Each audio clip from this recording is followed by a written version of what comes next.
Hi, we're Richard and Jackie from Early Retirement Wanderlust. We love getting away in our camper van in winter, and we wanted to share with you some of our favourite places and destinations where we go.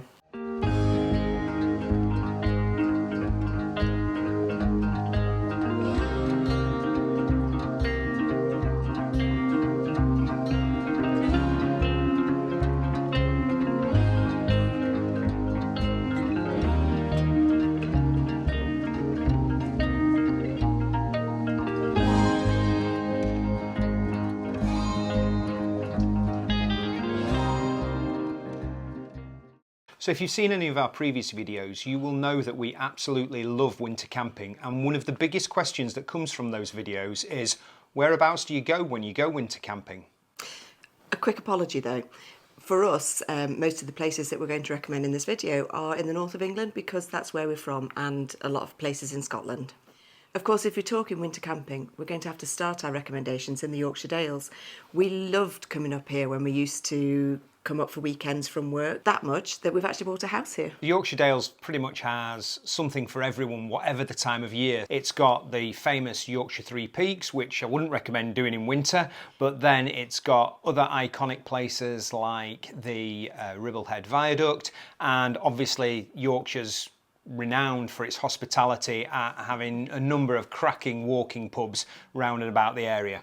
Another one of our favourite places in the Dales is Malham Cove, and using the Wild Guide to the Yorkshire Dales and the Lake District book, we have found dozens of amazing waterfalls, so there is something for everyone to do. Like many of the areas we're going to look at, campsites can be rather limited in the Yorkshire Dales because by the nature of them they tend to be summer based, but there's a couple of really good campsites that we'd recommend. Orcaba Farm is one of probably the most polished campsites, I would say, in the Dales. It's certainly got the best facilities. It's got underfloor heating in the bathrooms, which is just a godsend in the winter. It is if you come back from a wet and wild hike. There's also another campsite actually just down the road from Orcaba Farm. They're both just on the edge of the national park called Dalesbridge. Again, it's a really nice campsite. The facilities aren't quite as polished, but it is a little bit cheaper. And they're both near a really lovely village called Ostwick, and there's a great pub there, the Gamecock Inn. So yeah, Orcaba Farm and Dalesbridge, two great campsites to stay at. We do also quite often go wild camping. We've found through Park for the Night quite a few different park ups within the Dales that we use, particularly if we're only going away for a night or two. And there are a number of pubs that are quite remote. So there's the Tan Hill Inn, Britain's highest pub, and another one of our favourites is the Station Inn at Ribblehead, which allows you to stay for the night with the expectation that you just have a beer or some food. I think the Tan Hill Inn, you have to pay £10, but that goes to charity. One of the benefits of where we live at the moment, the Yorkshire Dales, is that we're actually really close to the Lake District, and we love the Lake District. You'll have probably realised if you've seen any of our previous videos that we're both on a quest to do the 214 Wainwrights, which take some doing, which are the main peaks of the Lake District. But the Lake District in winter just takes on a completely different feel. It's so much quieter than it is in the summer. You pretty much get the fell tops to yourself, and it does come up with some really good winter walking and climbing conditions. I actually prefer the Lake District in the winter. I like the cold, crispy days when you can get up to the top of the mountains. It's too hot for me hiking in the summer, and it's too busy as well. One of the major benefits of the Lake District is that there are a number of really good campsites that are open year round. To be honest, we know and love the National Trust campsites, so some of our favourite campsites in the entire country are based in the Lake District. So in a previous video, a couple of weeks ago, we popped up to the Great Langdales National Trust campsite, which is in the Great Langdale Valley. It's completely at the end of a road. It's very, very isolated. It's surrounded by mountains, and it's got a couple of great pubs on its doorstep. Yeah, and in the video we talked about some of the advantages of staying on the National Trust campsites. They've got really good facilities. They've got washing up rooms, so there's more space for just getting that out of the way. There is drying rooms, so if you've been hiking, it's really good. Another one of our favourite National Trust campsites is at Wasdale Head. It's a little bit harder to get to. It takes us 3 hours from here in the Yorkshire Dales because you have to go right round to the edge of the Lake District, but it again has really nice facilities. It gives you access to Scafell Pike and Scafell, two of the highest peaks in England, and yeah, it's a really nice place to be. We've had some brilliant times there at winter because you really do feel that you're at the ends of the earth. And when the winter conditions set in, they really do set in, and you could find yourself cut off. But it's what a wonderful place to get cut off. And not far from there, the National Trust have taken over recently a campsite at Eskdale. And again, it's in a nice location, and that's got 3 nice pubs close to it as well. So there's quite a bit of choice. Another campsite we have stayed in the Lake District is at Keswick. We used to be in the Camping and Caravanning Club, and they do have a really great located campsite on the lake edge. It's within walking distance from the town centre, which there aren't many campsites around Keswick, so it is a fantastic base. However, we've only stayed at the site twice, and on both occasions we've been evacuated. The first one was a flood warning. The second one, it was a knock on the door at 3 o'clock as the campsite was literally filling up with water, and we were guided by the firemen out of the main entrance, and we were axle deep in water. Yeah, it was a different kind of experience, but location-wise, it is a great campsite. We do love getting out to the coast as well, and the North Yorkshire coast is actually one of our childhood favourites, isn't it? We've both used to go there when we were with our families. We love going to Whitby, and particularly Robin Hood's Bay. There's a nice campsite that is open all year round called Middlewood Farm, and it has a footpath that goes round the back of it so that you can drop into right down at the bottom of Robin Hood's Bay, so it's really good access. There's nothing better than a wild and windy coastline in the middle of winter, walking on the beach, getting blown to bits.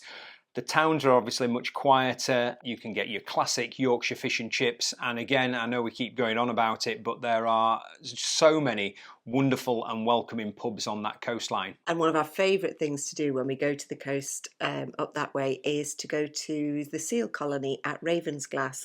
There are a few places on park for the night that we can park up if we want to stay close by. It's just such a lovely thing to do. Before we early retired, we used to live in Cheshire, and much to our embarrassment, we had the Peak District right on our doorstep. And to be fair, we didn't exploit it at all, and we spent far too little time finding our way around the Peak District. But one of the areas that we did explore was an area called the Roaches.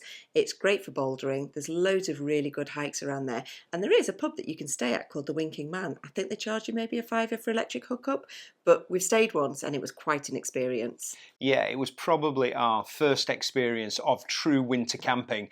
We'd earmarked that we wanted to go there, and then midweek a massive snowstorm hit. So we gave them a call, because they are quite renowned as a pub that gets cut off, and they reassured us that the gritters and the ploughs were getting through, so we headed off there, and it was like sleeping in an ice station, but it really helped us realise that you can get the van toasty warm, and as long as you go prepared for sub-zero conditions, you can pretty much stay anywhere. And we had a great weekend on that car park. We did, it was amazing. In fact, we liked it that much.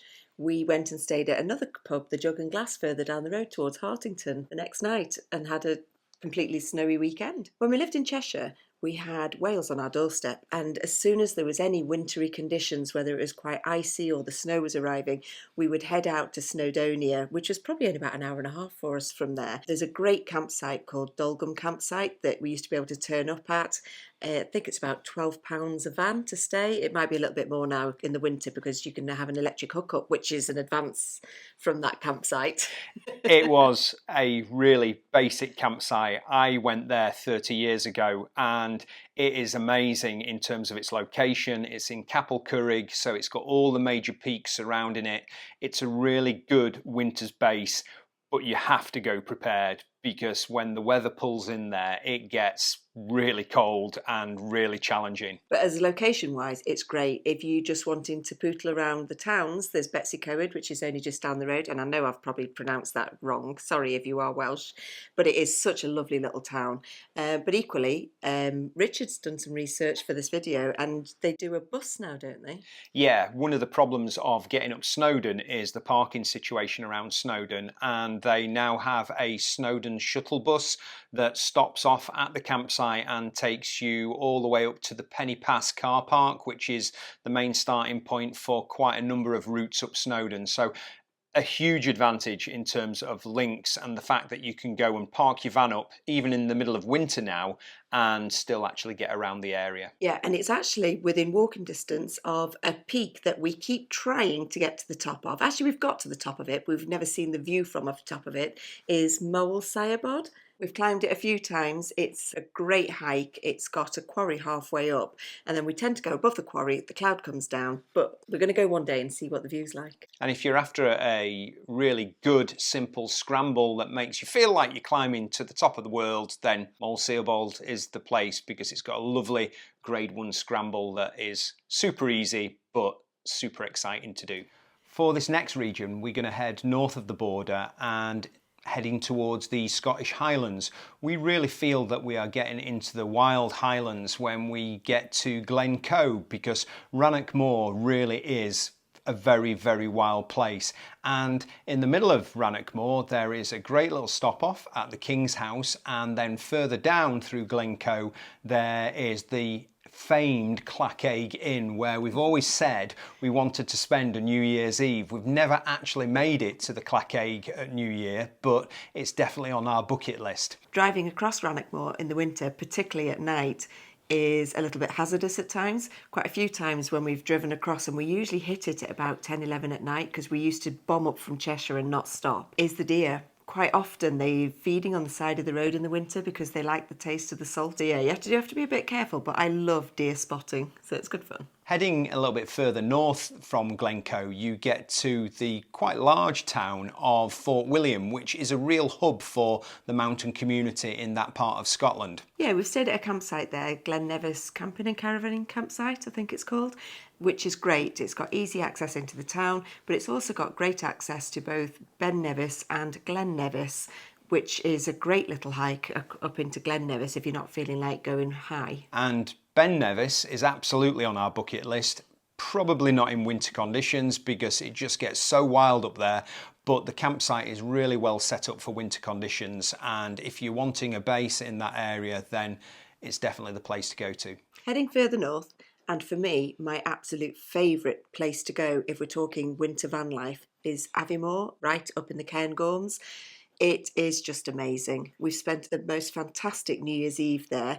It's got a campsite that's open all year round, so it's easy to stay up there, and it's got a reindeer herd, so you can actually pay to go and feed the reindeer. Yeah, the reindeer are roaming up on the high plateaus, and then they're brought down in winter for feeding opportunities, so they really are a wild herd. And I don't know what was more impressive, the wild herd or the staff that were trying to get Jackie away from the reindeer after 3 hours of feeding them. It was a great way to spend a new year. Yeah, and there's the town of Aviemore, which is great. It's got loads of shops there. It's got quite a few bars and restaurants.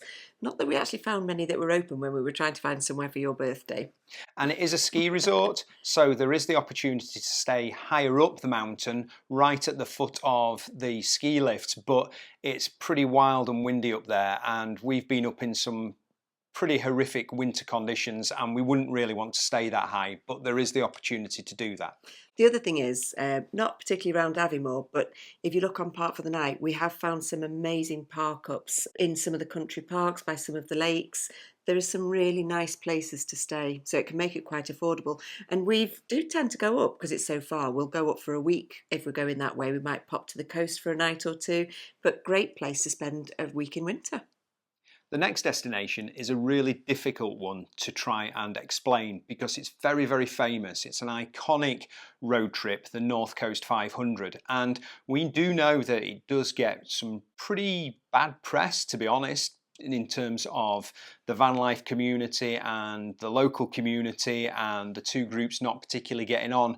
We've not experienced any of that, and to be fair, we did the North Coast 500 for the first time absolutely in the middle of winter. We did it over the February half term, and we had an absolute blast. We did. There's quite a few campsites that are open along the way, even through the winter. There's also quite a few pubs that you can stay at. The scenery is just unbelievable. You can see why people do rave about it and why people want to go. We've not been in the summer, so we've not experienced the madness that seems to come with it in the summer. But in the winter, the wild and windy walks that we had on the beaches. Yeah, and you just really almost have the place to yourself, and Yeah. you feel the wilderness and the wild, and it sounds melodramatic, but it is quite a special place in winter. And there is the added advantage that obviously there's no bugs in the winter, so you may get blown around and you may get hit by storms, but you're not going to get eaten alive by the bugs. We didn't just get hit by storms, we got hit by 2 storms. Did we have Storm Dennis? And I can't remember what the second one was called.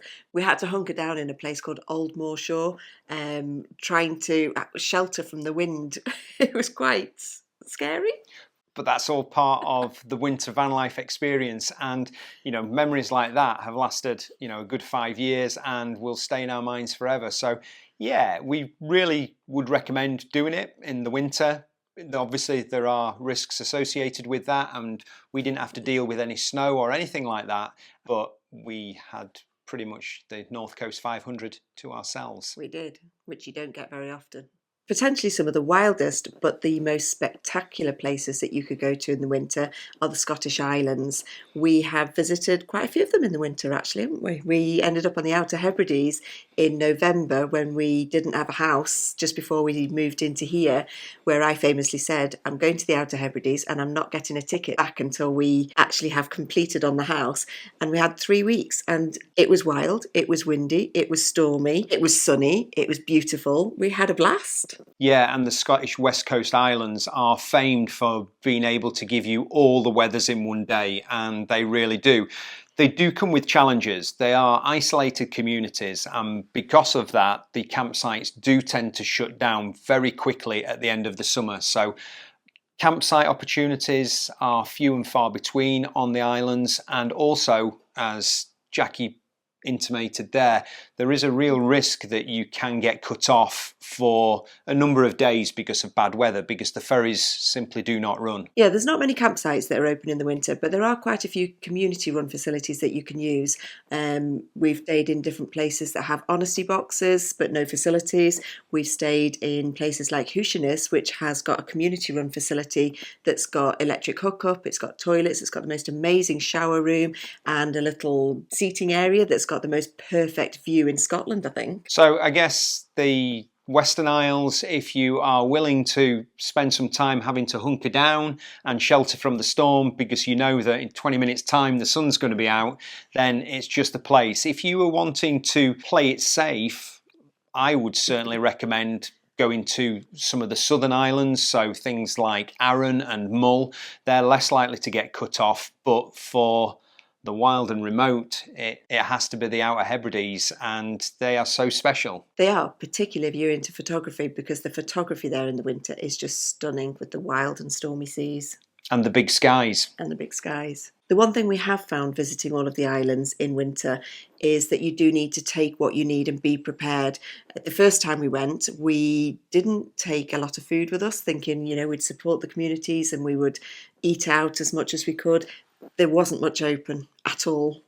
And on another occasion, when the shops were open and the ferries hadn't been running for a couple of days because of the bad weather, there was nothing in the shops to buy anyway. So it is a quite unique community that you're dropping into, and it's a privilege to visit places like that, but it is pretty different. So that's it. We hope that over the course of this video there are some places that perhaps tempt you. There's just so many places to go, but we know that we've only mentioned a brief fraction of what's out there in the UK. And it's so exciting because there's so many other places to go out and find, and we're going to do exactly that this winter. So that's it. Yeah, bye. See you later.